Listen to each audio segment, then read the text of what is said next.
예, 이제 새누리당 전당대회는 끝이 났고 더불어민주당 전당대회가 8월 27일 약 보름 후로 다가왔습니다.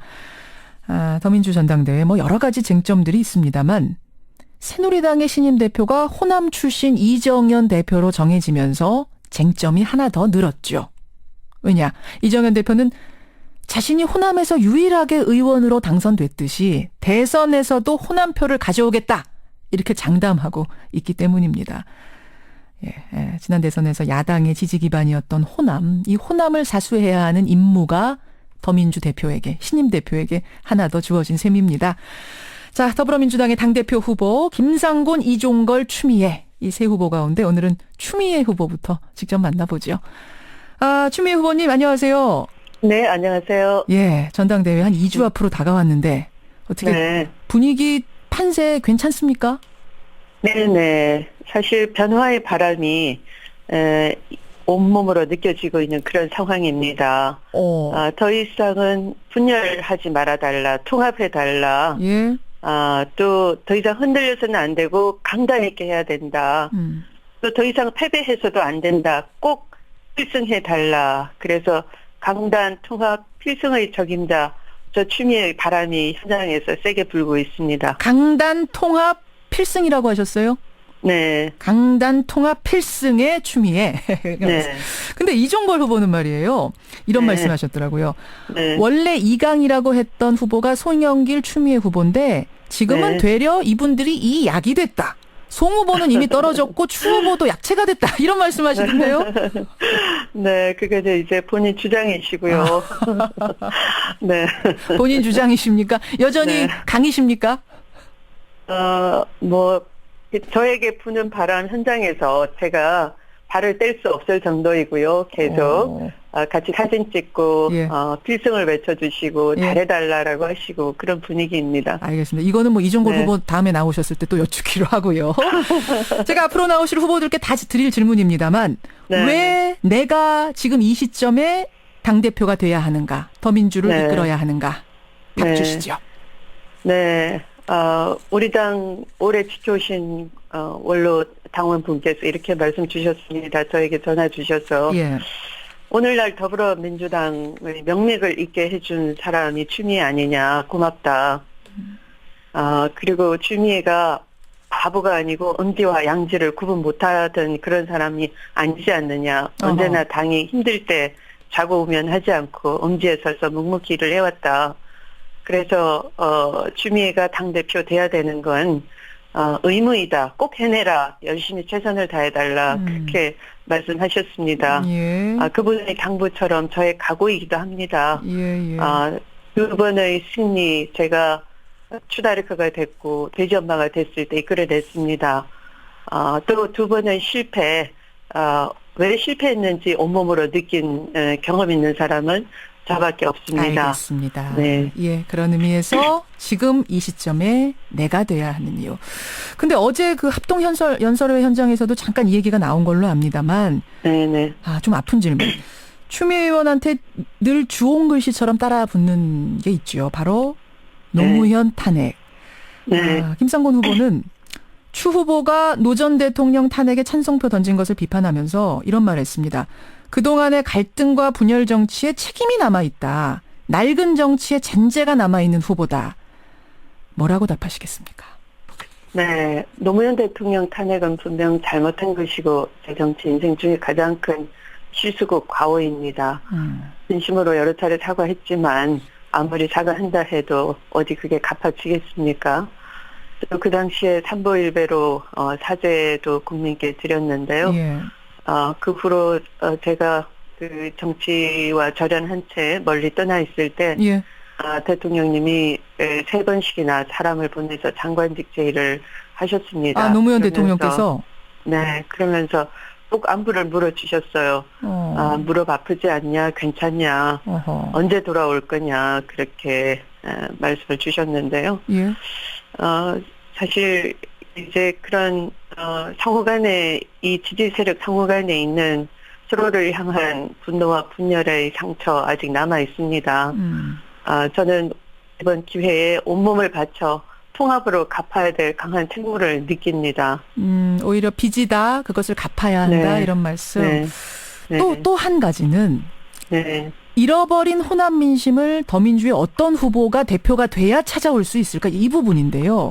네. 지금 네. 새누리당은 호남 출신의 이정현 대표가 대표가 됐습니다. 그러면서 대선에서 내가 호남표 가져오겠다. 내가 순천에서 새누리당의 네. 첫 의원 됐듯이 호남에서 됐듯이 이번 네. 대선에서도 뭔가 하겠다. 강한 네. 자신감 보이고 있습니다. 네. 위협을 좀 어떻게 느끼십니까? 아니요, 그렇지는 않고요. 그런 생물학적 호남 출생, 또, 호적 기준으로 따지면 저도 만만치가 않죠. 호남 며느리죠. 근데, 생물학적 호남 출신이라고 하셨어요? 남성이어서 생물학적으로 그분은 호남이고, 예, 예. 저는 못지않게 또 호남 며느리니까요. 아, 예. 네, 그래서 호남은 그런 걸 바라는 게 아니고요. 호남 가치와 호남 정신을 누가 정치에 수혈해서 제대로 구현해낼 수 있느냐, 실천해 주느냐, 그런 걸 바라는 것이고요. 지금 이정현 대표는 지역구에서 지난해는 그 청문회 소환 서명운동까지 전개됐습니다. 아하. 그래서 아무리 그 사탕 발림으로 예산 폭탄 던져준다 그래도 지난번 그 역사 교과서 국정화 문제에 대해서 그걸 반대하면 대한민국 국민이 아니다. 지금 있는 교과서는 그냥 두면 적화통일 교육시킨다는 거다. 이렇게 색깔론을 굉장히 전방위적으로 주장하고 그 호남 민심에 역행하는 그런 발언을 해서 그 소환 서명 운동도 전개됐던 거거든요. 예. 네, 그렇게 호남을 잘못된 쪽으로 끌고 가면 제일 먼저 분노하고 매를 해초리를 들 분들이 호남 아니겠습니까? 그 지금 네. 장담하는 것 실제로 이루어지긴 어렵다. 실제로 호남 네. 정신을 가진 호남인이라고 호남인들은 생각 안 한다 이 말씀이세요. 그렇죠. 네. 근데 김상곤 네. 후보는 어떤 말씀하시냐면 유일한 진짜 호남 출신은 나다. 네. 이 부분을 강점으로 내세우고 계시는데 어떻게 생각하세요? 마찬가지로 생물학적 아들이냐 아니냐가 아니고요. 저처럼 저는 호남 정신을 가지고 지역주의를 깨기 위해서 주다르크가 돼서 대선 승리로 이끌어냈던 경험이 있는 사람이고요. 또 그런 호남 정신을 노무현 후보가 계승하겠다고 했을 때 또 대지 엄마가 돼서 전국을 다녔던 사람입니다. 아하. 그거에 가장 열렬하게 박수 쳐준 분들이 또 호남 분들이고 또 정몽준 후보가 그 판을 깨려고 했을 때 저 때문이기도 한데요. 다음 대통령 추미애도 있다. 이렇게 됨으로써 그랬었죠. 정몽준 후보가 단일화 파괴했을 때 그걸 뜨겁게 지켜준 분들이 또 호남 분들입니다. 전국에 있는 호남 출신 분들이 그분들의 지지가 여전히 추미애에게 있다 이런 말씀이세요?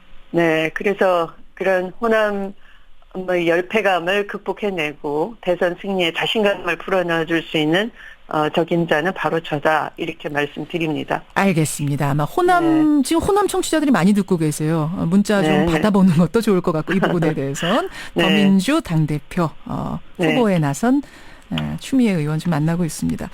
그나저나 어제 그 박근혜 대통령이 새누리당 지도부와 오찬 회동 가졌습니다. 이게 여러모로 화제가 되고 있는데 취임하자마자 청와대로 대통령이 대표를 초청하는 것도 이례적이고 이정현 대표는 독대까지 했다고 하고 아주 분위기가 화기애애했다 이렇게 나오는데 이 분위기는 어떻게 보십니까?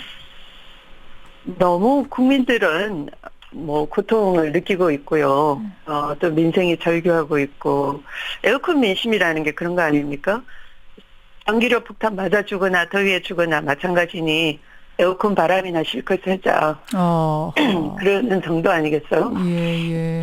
근데 그 패밀리끼리만 모여서 친박 라인업이 돼서 웃는 시간 가진다는 것이 국민들과 굉장히 국민들이 더 어정쩡한 그런 느낌, 정말 이 나라를 국정을 고민하는 그런 모습은 보이지 않는 것에 대해서 막막하고 답답하겠죠. 안 그래도 더운데. 그래서 저는 오히려 이런 때 그들이 막고 있는 눈과 귀 이것을 열어주는 당대표가 되겠다. 아하. 국민을 지키는 강한 야당 대표가 되겠다. 예. 그런 결심이 서는 상황입니다. 이정현 대표가 이런 말 했죠. 대통령에 맞서는 게 무슨 정의인 줄 아느냐. 그런 사람은 네네. 당 소속원의 자격도 없다. 네네. 결국은 당정청이 똘똘 뭉쳐서 국정 이끌어가고 대선도 승리로 네. 이끌겠다. 이제 이런 전략인 것 같습니다. 네. 여기 대선 어떻게 평가하세요? 이제 대선을 더민주도 치러야 하는 입장에서. 총선 치러진 지 얼마나 지났습니까? 총선 민심은 바로 그런 독선 오만 불통을 심판한 거 아닙니까? 그런데 이 당정청이 사실 역할이 다 있는 겁니다. 당은 그런 민심을 잘 전달해야 되는 것이고요. 예. 정부와 청와대는 그 민심을 정확하게 읽어내고 정무적으로 청와대는 지휘를 하고 정부는 그런 정책을 펼쳐내야 되는데 예, 예. 오히려 그 눈과 귀를 다 가리는 그런 모습을 지금 보게 되는 거죠. 눈과 귀를 가리고 있다. 네. 알겠습니다. 예, 추미애 의원. 시간이 없지만 이 문제는 하나 좀 여쭤야겠어요. 대선 얘기인데. 네. 추미애 네. 의원도 대선에서 모두 나오셔라. 우리 당의 좋은 후보들 모두 나오셔서 역동적으로 경선을 치러내자 그러셨어요. 네. 네. 근데 이제 그 여러 후보들 중에 하나가 이제 손학규 고문인데 하산을 해서 내려오긴 하는데 더민주로 안 올 거다 이런 이야기가 나오면서 뭐 이종걸 후보는 내가 반드시 모셔올 수 있다라는 얘기도 했고 네. 어떻게 보십니까?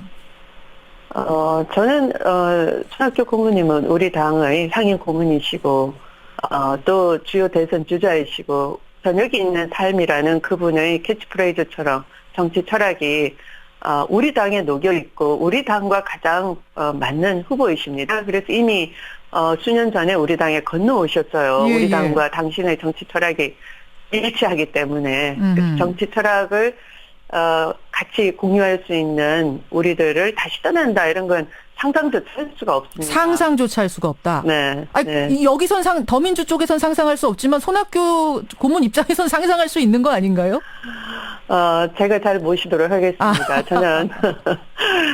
저는 어떤 대표든 국민을 설득시킬 수 있는 구체적인 대안과 깊은 정치 철학, 이런 것이 잘 예. 발현이 되도록 무대를 넓게 만들 것입니다. 예. 당대표 믿고, 당을 믿고, 희망을 가질 수 있도록 예. 그렇게 할 것입니다. 알겠습니다. 오늘 여기까지 네. 말씀 듣죠.